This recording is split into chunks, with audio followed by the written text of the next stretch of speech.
Nomine Patris et Filii, Nomine Patris et Filii et Spiritus Sancti.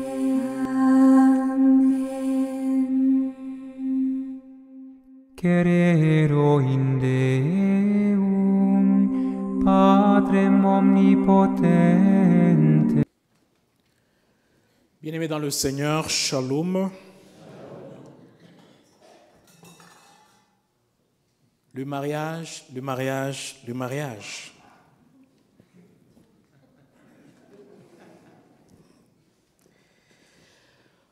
Au temps de Moïse, comme au temps de Jésus, comme à notre temps, les mariages commencent, d'autres continuent malgré le meilleur et le pire, mais d'autres encore s'arrêtent. La vie nous enseigne que dans les couples, toutes sortes de situations se développent. Des moments de joie et des souvenirs, mais des fois, ça ne fonctionne pas toujours comme on l'a rêvé, n'est-ce pas? Ça va, je continue mon texte. Pour une fois, on ne me répond pas, ça va, ça va. Les gens font des graves erreurs. L'oppression, la violence, les incompréhensions, des silences mortels et que sais-je encore. Il en résulte quoi? Il en résulte les divorces, il en résulte les séparations. Il existe certains couples qui ne se séparent pas, mais qui ne se parlent plus. Il existe des couples qui refusent de se pardonner. Alors, le mariage a toujours été, et il est encore de nos jours, un casse-tête chinois. Ouais, le mariage, c'est un casse-tête chinois pour beaucoup. Alors, avec toute cette crise qu'a toujours traversé le mariage et que traversent encore les mariages de nos jours, quelle est la bonne nouvelle pour tous? La bonne nouvelle pour les mariés, les fiancés, les divorcés, ceux qui ne savent pas qu'est-ce qu'ils vont faire dans la vie. Quelle est la bonne nouvelle pour tous? Et que faire, Seigneur, pour protéger nos mariages contre les divorces? La bonne nouvelle et la première se situent dans la deuxième lecture de ce jour. Je cite, « Celui pour qui et par qui tout existe voulait conduire une multitude de fils jusqu'à la gloire. » Donc, Dieu voulait amener tous ses fils et toutes ses filles à la gloire. Et dans le contexte des lectures du jour, il voulait apporter et les fiancés, et les mariés, et les consacrés, et les non consacrés, tous à la gloire. C'est pourquoi il convenait qu'il mène à sa perfection par des souffrances celui qui est à l'origine de leur salut. Donc Jésus a souffert pour que tout le monde, malgré leur statut, arrive à la gloire. Car celui qui sanctifie et ceux qui sont sanctifiés doivent tous avoir une même origine. Pour cette raison, Jésus n'a pas honte de les appeler ses frères. Ça, c'est la bonne nouvelle. Jésus n'a pas honte de m'appeler son frère, de t'appeler son frère, de t'appeler sa sœur. Il n'a pas honte de ma situation. Il n'a pas honte de qui je suis. Il n'a pas honte des erreurs que j'ai commises, malgré mon statut. Aujourd'hui, je parle beaucoup plus du statut conjugal. Jésus n'a pas honte de moi. Ça, c'est la première bonne nouvelle. Bien-aimés dans le Seigneur, shalom. On est bien là. OK. La deuxième bonne nouvelle se trouve dans les valeurs que le Christ et son Église enseignent sur le mariage. Alors, nous allons voir ça aujourd'hui. D'autres valeurs sont dans les lectures d'aujourd'hui et nous allons essayer de les regarder minutieusement. Pour l'Église et le Christ, le mariage, c'est quoi? Le mariage, c'est une union entre l'homme et la femme. Cette union est exclusive et indissoluble. Beaucoup de gros mots là. Mais je sais que vous connaissez la situation. Ce qui me touche le plus, ce n'est pas indissoluble et exclusif, tout ce qu'on peut encore ajouter. Mais je reste, moi, sur le mot union. Quand on dit le mariage est une union, qu'est-ce que l'on veut dire? Quand on dit le mariage est une union, on veut dire que le mariage n'est pas un contrat. N'est pas un contrat. Même si aujourd'hui les gens se font des contrats pour se marier. Le contrat, c'est quoi? Le contrat, c'est une convention par laquelle une ou plusieurs personnes s'obligent à donner, à faire ou ne pas faire quelque chose vis-à-vis de l'autre. Et dans le contrat, ce qui est important, c'est quoi? Dans le contrat, ce qui est important, c'est les textes ou les termes du contrat. J'explique. Tu veux prendre une dette à une banque et tu veux peut-être refaire et taper ta maison. Le contrat fonctionne bien du moment que, au temps fixé, à la date fixée, tu donnes le montant fixé. La banque do not care si tu as eu un décès dans la famille ou pas. Tu dois simplement payer l'argent comme on s'est entendu. Dans le contrat, les textes, les choses sont importantes. Le mariage n'est pas un contrat. Ok, je vais avancer. Quand on dit le mariage est une union, ça veut dire que le mariage est une alliance. C'est pourquoi ce qu'on porte ici, ça s'appelle alliance. Le mariage est une alliance. Alors l'alliance, c'est quoi? C'est une union. Voilà. Donc, le mariage définit l'alliance et l'alliance définit l'union. C'est une union contractée par engagement mutuel. C'est pourquoi quand vous venez vous marier dans l'église, on vous pose d'abord la question séparée. Quelqu'un vous a forcé? Non. On t'a mis l'arme à la tête? Non. Tu veux te marier? Oui. Alors si la personne a dit non, non, je me marie parce qu'on m'a poussé, on arrête le processus par là. Donc c'est l'engagement mutuel et personnel. Alors dans l'alliance, parce qu'on s'engage personnellement, ce qui est important, sont des personnes. Dans l'alliance, c'est la personne qui est importante. Je donne le même exemple. Tu as contracté une dette envers ton ami. Tu lui as dit que je vais te payer cette dette, disons, le 30 février. Février n'a même pas 30 jours. Le 30 janvier, ok?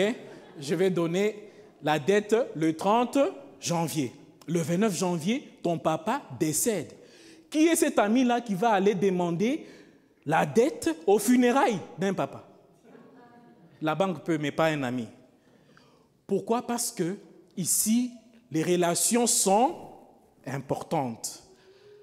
La personne est plus importante. Et d'ailleurs, l'ami peut dire, non, non, finis d'abord avec tout ça. Peut-être plus tard, tu peux me payer. Et s'il est très généreux, il peut dire, tu sais quoi? Laisse seulement. Parce qu'on est dans une alliance, la relation est importante que les choses. La relation est importante que les termes.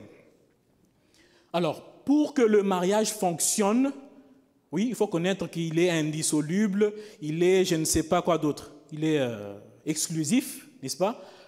Il faut comprendre que le mariage est une alliance. Ça veut dire que dans le mariage, l'autre est et doit toujours être très important, mes frères, mes sœurs. L'autre doit toujours être très importante. Déjà ou deux fois, des mariages ne fonctionnent pas parce que nous avons laissé autre chose devenir important à la place des autres. Le travail devient très important. Je suis toujours dans le travail. Je travaille partout. Partout. Et des fois, c'est la famille qui est importante. La première lecture, on a dit quoi aujourd'hui? L'homme quittera son père et sa mère. Ça veut dire quoi? Que pour toi, ce qui devient important, c'est ton conjoint. Parce que maintenant, là, vous êtes dans une nouvelle famille, dans une nouvelle alliance. On ne dit pas qu'il faut rejeter la famille. Non, non, non. Elle est là. Mais l'importance maintenant devient lui et l'autre. Des fois, les amis sont toujours importants. On est dans une relation, mais on a toujours d'autres choses plus importantes. Nos amitiés d'antan, des biens, des enfants. Des fois, les enfants deviennent plus importants que l'autre. Bon, je ne dis pas que les enfants ne doivent pas être importants. Ils doivent être importants aussi que l'autre. Parce que les enfants sont d'abord quoi? Sont les fruits de votre amour. Le fruit de la relation qui est importante. Donc, c'est ça. Première valeur, c'est ça. Le mariage est une alliance. Et dans une alliance, les personnes doivent être importantes qu'autre chose. Et d'ailleurs, quand on dit l'homme quittera, vous aussi les parents, apprenez à lâcher vos enfants. Parce qu'il y a les parents qui marient leurs enfants, mais ils sont toujours dans la vie des enfants. Quittez, s'il vous plaît, la vie de vos enfants. Laissez-les tranquilles. Laissez-les tranquilles. Laissez-les tranquilles. Deuxième valeur, pour que le mariage fonctionne, il faut être ouvert à la fécondité. Dans la première lecture, on a entendu quoi?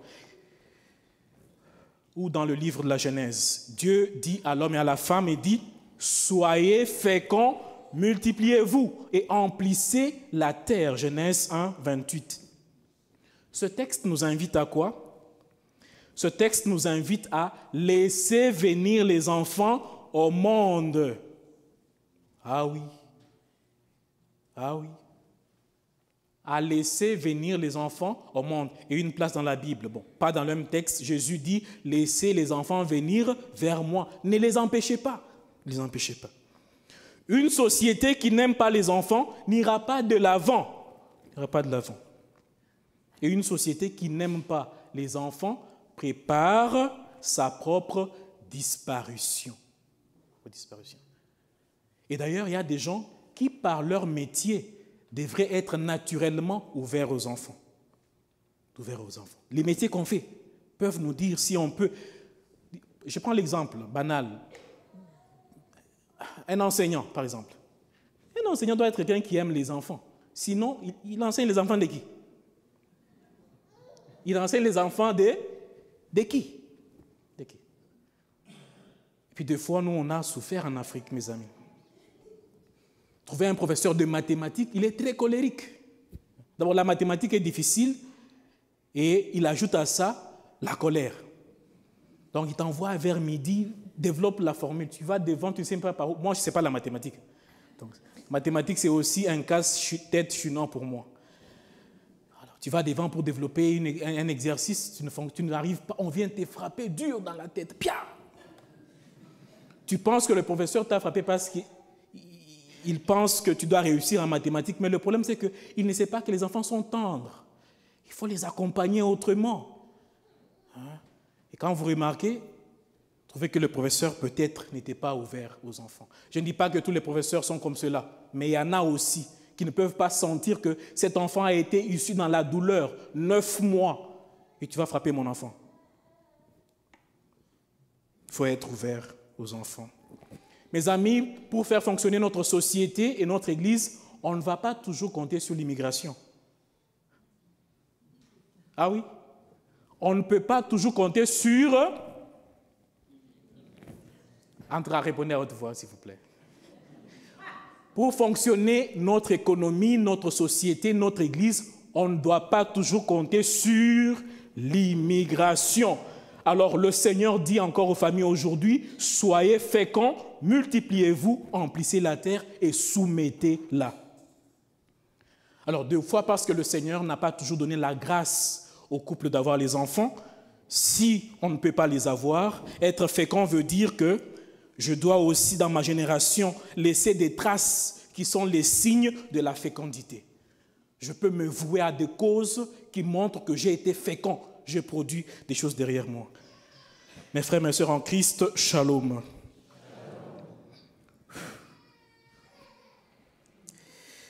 La troisième vertu pour faire fonctionner nos foyers aujourd'hui, il faut la vraie liberté. Dans le jardin d'Éden, l'homme reçoit du Seigneur ce commandement. Tu peux manger de tous les arbres du jardin, mais de l'arbre de la connaissance du bien et du mal, tu n'en mangeras pas, car le jour où tu en mangeras, tu mourras. Genèse 2, 16, 17. Pour que le mariage fonctionne, qu'on ne divorce pas, il faut vivre dans la vraie liberté. Alors la vraie liberté, c'est quoi? Un homme libre, un homme vraiment libre, connaît ses limites. Connaît ses limites. Lorsque l'homme connaît ses limites, la femme connaît ses limites, ça fonctionne. Mes amis, il y a toujours un Rubicon qu'on ne franchit pas. Qu'on ne franchit pas. Certains couples s'arrêtent lorsque on est dans un excès de liberté. On ne sait pas se limiter. On se croit un petit Dieu et, en fin de compte, ça ne fonctionne pas. La liberté, c'est quoi? C'est avoir des ressources, c'est toujours savoir choisir ce qui est bien, ce qui est beau et ce qui est juste. Quatrième valeur, pour faire fonctionner nos foyers aujourd'hui, j'aime beaucoup ça, parce que j'ai déjà prêché ça une fois. Qu'est-ce qui se passe? Lorsque Dieu crée Ève, il avait déjà créé Adam, qu'est-ce qui se passe? Dieu endort l'homme. L'homme dort, il somnole, il ronfle. Et entre-temps, Dieu forme Ève. Quand il a tout fini, alors Dieu réveille l'homme. Et quand il se réveille, qu'est-ce qui se passe? L'homme est étonné. Il dit, « Waouh! Enfin, Dieu, cette fois-ci, voici l'os de mes os et la chair de ma chair. » Qu'est-ce qui se passe? Ève, la présence d'Ève a étonné Adam. Adam était dans l'admiration de Ève. Pour que nos mariages fonctionnent, il faut quoi? Il faut que nous nous étonnions les uns les autres. Il faut que nous nous admirions. Il ne faut pas attendre aux funérailles pour venir nous dire comment ta femme préparait bien. Et que si elle n'a pas préparé, tu ne pouvais pas manger. Non. Quand tu as la chance de lui dire, il faut le lui montrer. Il faut s'étonner, il faut s'émerveiller. Mes amis, le salut du couple, sa longévité, les vitamines de l'amour dans le mariage sont à ce prix, au prix de l'admiration, au prix de l'étonnement. Un bon couple lutte contre la vieillesse et contre la routine. Et quand on parle de la vieillesse ici, ce n'est pas juste la vieillesse physique. La vieillesse aussi dans nos actes. Il y a l'homme qui salue la femme comme on dirait salue un policier en route.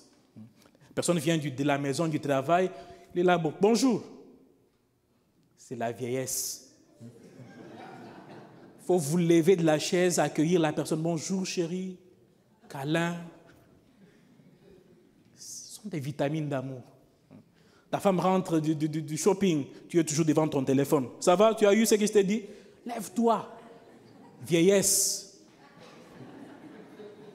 Lève-toi. Bonjour chérie, je peux t'aider, je te prends tes paniers, tu mets des côtés. Ce couple-là va fonctionner. Ce couple-là ne va pas s'arrêter. Dieu n'a pas créé le divorce, mes amis. Dieu n'aime pas les séparations. Jésus le dit clairement, c'est en raison de la dureté de vos cœurs que Moïse vous a formulé cette règle. Au temps de Moïse, il n'y avait que l'homme qui pouvait divorcer les femmes.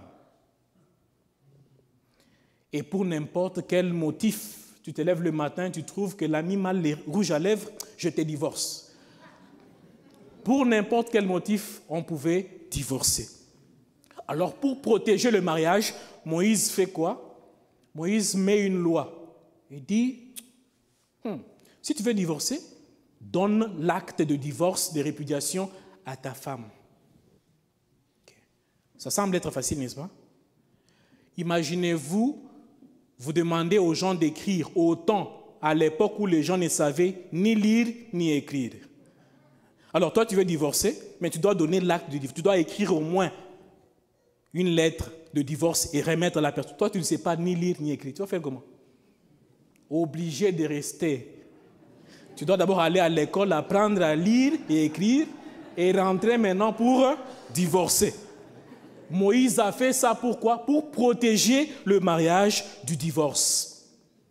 Mais de nos jours, enseigner juste que Dieu est contre le divorce, ça ne suffit pas. Ça ne suffit pas.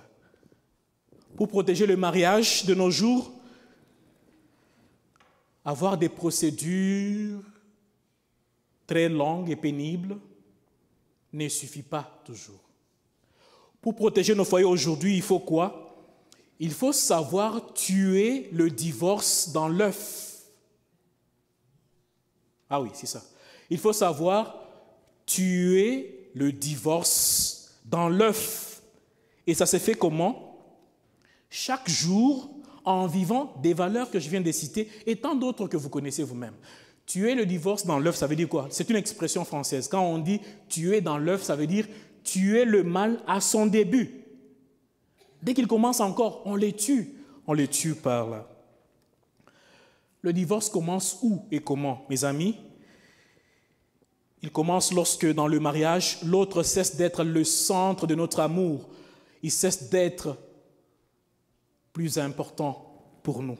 Alors au début, je ne pouvais pas dormir parce que je n'ai pas parlé avec la personne qui était plus importante. Le divorce commence là. Le divorce commence lorsque nous vivons le mariage, non comme une alliance, mais comme un contrat, pour dire qu'autre chose devient plus importante que la personne qui est en face de moi. Le divorce commence comment? Lorsque nous faisons des trous dans le tuyau de notre mariage. Alors le divorce est souvent comme un virus qu'il faut tuer dans l'œuf. Si on ne le tue pas dans l'œuf, il va grandir et il va finir par nous tuer. L'union entre l'homme et la femme ne dépend pas simplement du oui qu'on s'est dit le jour du mariage devant les caméramens, les photographes. Il y a peut-être les gens qui ont dit oui parce qu'il y avait des photos et des caméras.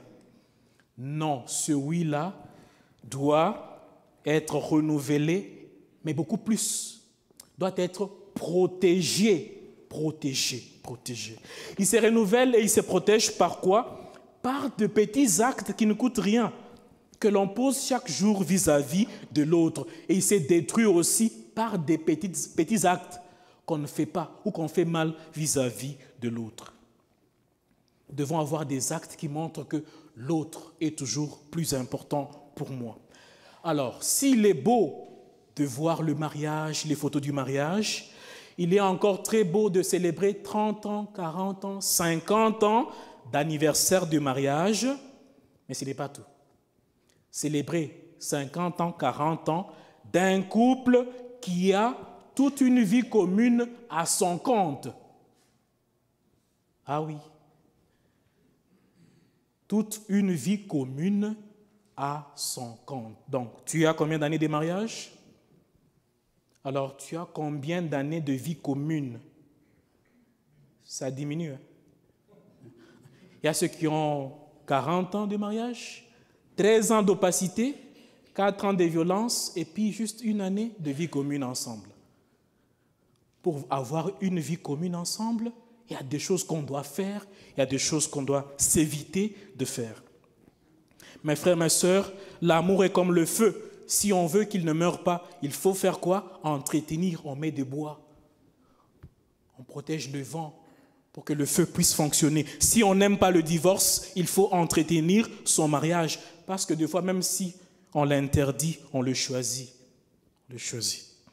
Alors le péché ou le mal n'est pas simplement à enfreindre une loi divine soit-elle, mais à ne pas protéger nos couples des ruptures qui entraînent à des résultats pénibles et parfois catastrophiques pour les conjoints eux-mêmes et pour l'avenir des enfants. Mon frère, ma sœur, tue le divorce dans l'œuf. Apprenez à vos enfants à tuer le divorce dans l'œuf. Dieu créa l'homme à son image, à l'image de Dieu. Il créa l'homme et la femme. C'est là l'idéal de cette institution qu'est le mariage.